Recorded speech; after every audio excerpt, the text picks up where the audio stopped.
দেশের ক্রিকেটে একের পর এক বিতর্কের মাঝেই নতুন করে আলোচনার জন্ম দিল বিশ্বকাপ না খেলার সিদ্ধান্ত। সেই সিদ্ধান্ত কি সঠিক ছিল নাকি বড় ভুল? এই প্রশ্নে যখন বিভক্ত ক্রিকেট প্রেমীরা, তখন বিস্ফোরক মন্তব্য করলেন আসিফ নজরুল। বিবিসি বাংলাকে দেওয়া এক সাক্ষাৎকারে তিনি দাবি করেন, বাংলাদেশের কোনো ক্রিকেটারই জোরালোভাবে বলেননি যে বিশ্বকাপে না যাওয়ার সিদ্ধান্ত ভুল হচ্ছে, বরং খেলোয়াড়রা বিষয়টি সরকারের ওপরই ছেড়ে দিয়েছিল। তার ভাষায়, ওরা বলেছে, স্যার আমরা খেলতে চাই, তবে আপনারা যে সিদ্ধান্ত নেবেন সেটাই মেনে নেব। এই বক্তব্য নতুন করে প্রশ্ন তুলেছে, তাহলে সিদ্ধান্তটা কার, ক্রিকেটারদের নাকি পুরোপুরি প্রশাসনিক? এর আগে জাতীয় দলের সিনিয়র সহকারী কোচ মোহাম্মদ সালাউদ্দিন জানিয়েছিলেন, বিশ্বকাপ যেতে না পেরে ভেঙে পড়েছিলেন ক্রিকেটাররা, অর্থাৎ ভিতরের চিত্রটা ছিল সম্পূর্ণ ভিন্ন। একদিকে নিরুপায় সম্মতি, অন্যদিকে ভেতরে ভেতরে হতাশা। বিশ্বকাপ না খেলার সিদ্ধান্তের পিছনে বড় কারণ হিসেবে উঠে আসে নিরাপত্তা ইস্যু ও আন্তর্জাতিক ক্রিকেট রাজনীতির টানাপোড়েন।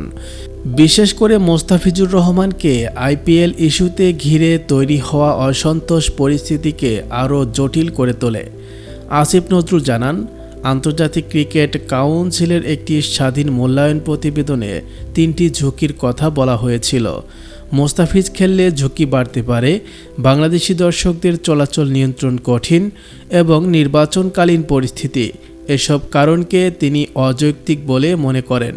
তার ভাষায়, এই 3টি বিষয় তো স্বাভাবিক, মোস্তাফিজ খেলবেই, দর্শকরা ঘুরবে, নির্বাচন হবেই, তাহলে এগুলো ঝুঁকি হিসেবে দেখানো কেন? এই জায়গা থেকেই মূলত প্রতিবাদের মনোভাব তৈরি হয়। তার দাবি, বাংলাদেশকে যথাযথ গুরুত্ব দেওয়া হয়নি, নিরাপত্তা ইস্যুকেও হালকাভাবে দেখা হয়েছে, আর সেখান থেকে আসে কঠোর সিদ্ধান্ত বিশ্বকাপ বর্জন। তিনি আরও বলেন, আমাদেরও যে মেরুদণ্ড আছে সেটা দেখানোর দরকার ছিল। তার মতে এই সিদ্ধান্ত শুধু ক্রিকেটীয় নয়, বরং আত্মসম্মান ও অবস্থান জানান দেওয়ার একটি দৃষ্টান্ত। তবে প্রশ্ন থেকেই যায়, এই সিদ্ধান্তে আসলে কি লাভ হয়েছে? সমালোচকদের মতে, বিশ্বকাপের মতো বড় মঞ্চ মিস করা মানে ক্রিকেটারদের ক্যারিয়ারের বড় ক্ষতি।